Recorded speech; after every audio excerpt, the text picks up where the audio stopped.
Sir आप लोग इंतजार किए, आप लोग बहुत आप आए थे, हम मानते हैं आप आए थे। हम लोग बारिश के कारण परेशान हैं। हमारा ज्ञापन सौंपना पे अत्याचार करना बंद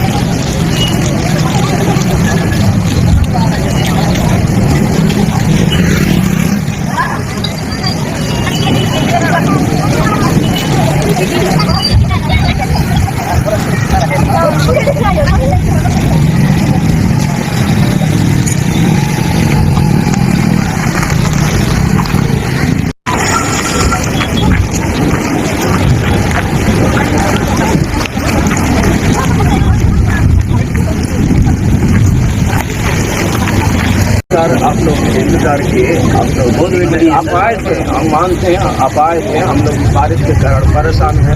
हमारा ज्ञापन सौंपना है, तो ज्ञापन सौंप के हम लोग जाएंगे। हमारा कार्रवाई हमारा कार्रवाई करेंगे, ये हम चाहते हैं।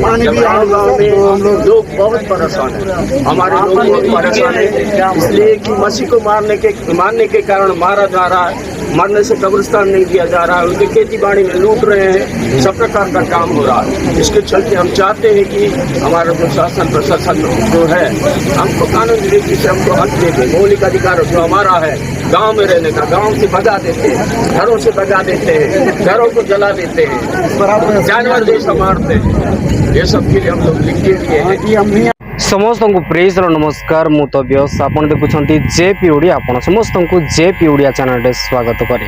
प्रिय माने चैनल को जदि प्रथम थर आसी आम चैनल को सब्सक्राइब कर बेल आइकन प्रेस करूँ, जहाद्वारा आगामी प्रत्येक दिन वीडियो आपण मैंने पाइपर। वर्तमान आपण मैंने वीडियो देखिले ये वीडियो हूँ छत्तीसगढ़ सुकमा जिलार अटे। जे प्रकार ख्रीस्टियन मानक ताड़ना होछि से समस्त विषय को ले प्रत्येक ख्रीष्ट विश्वासी एकत्रित हो से माने गतकाली वर्षा हेले मध्य से माने प्रोटेस्ट करथिले। जे प्रकार जो माने प्रभु यीशु को विश्वास करुछंती से मानकर भारत देश रे थिबा मौलिक अधिकार गुड़िक से मानक ठारू हनन करा जाउछि। अर्थात भारत देशर संविधान आमानक अधिकार देछि जे कोनोसी व्यक्ति स्व इच्छा रे कोनोसी धर्म को विश्वास करि पारिबो। आर्टिकल 25 रु 28 पर्यंत प्रत्येक लोक मानकर धर्मगत स्वाधीनतार अधिकार रही अछि।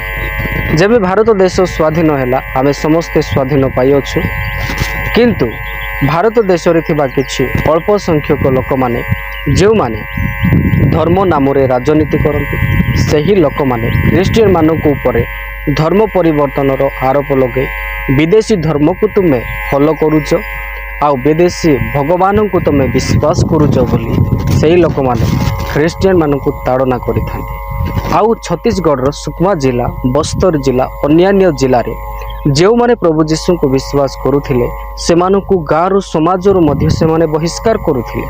तेणुक सुकमा जिले में विगत दिन समस्ते एकत्रित हो जो समय को से माने नियुक्त करथिले सही समय आउ सही दिन डेट अनुसार से माने वर्षा हेले सुधा से माने वर्षा रे भिजी भिजी प्रोटेस्ट करिकी से माने कलेक्टर महोदय को पाखकु से माने ज्ञापन पत्र समर्पण करिया पाई से माने जाइथिले। मोर प्रिय प्रभुकर लोक माने मु कहि रखिया पाई चाहे आमे भारतर लोक माने भारतर संविधान मानकु कोन कहे ताहा मध्य जानि रखिबा आवश्यक अटे। तो विशेष करी आमे समस्ते प्रार्थना करिबा जेहेतु आमे माने प्रभुकर लोक आमे जानू आमानक प्रार्थना रे परमेश्वरंकर उत्तर एवं परमेश्वरंकर आशीर्वाद अछि। कारण आमे सही परमेश्वर को विश्वास करू जो परमेश्वर सत्य एवं जीवंत। तेणु करी आमे समस्ते प्रार्थना करिबा छत्तीसगढ़ रे ख्रीस्टियन मानक प्रति जो सब अत्याचार होउछि आ जो माने अत्याचार करूछंती परमेश्वर से मानक अंतर रे से मानक हृदय रे कार्य करंतु से मानक हृदय प्रेम रे परिवर्तन हो आ से माने सत्य व जीवंत परमेश्वर को जानतु एथि पई प्रार्थना करिबा। से माने अजाणत रे विरोध करूछंती। आ गोटे विषय मु को रखिया पई चाहे ଆପଣ ଯଦି ପରମେଶ୍ୱରଙ୍କ ପାଇଁ ଦୁଃଖ କଷ୍ଟ ତାଡ଼ନା କ୍ଲେଶ ପାଉଅଛନ୍ତି ତେବେ ଆପଣ ଭୟ କରନ୍ତୁ ନାହିଁ। ପରମେଶ୍ୱରଙ୍କ ବାକ୍ୟରେ ତ ପୂର୍ବରୁ ଲେଖାଯାଇଅଛି, ଧାର୍ମିକତା ନିମନ୍ତେ ତାଡ଼ନା ପ୍ରାପ୍ତ ଲୋକେ ଧନ୍ୟ, କାରଣ ସ୍ୱର୍ଗ ରାଜ୍ୟ ସେମାନଙ୍କର। ପରମେଶ୍ୱର ଜାଣିଥିଲେ ଯେଉଁମାନେ ମୋତେ ବିଶ୍ୱାସ କରିବେ ସେମାନଙ୍କୁ ତାଡ଼ନା ହେବ, କାରଣ ପୃଥିବୀରେ ଅନ୍ଧକାର ଏବଂ ଦୁଷ୍ଟତା ଭରି ରହିଅଛି।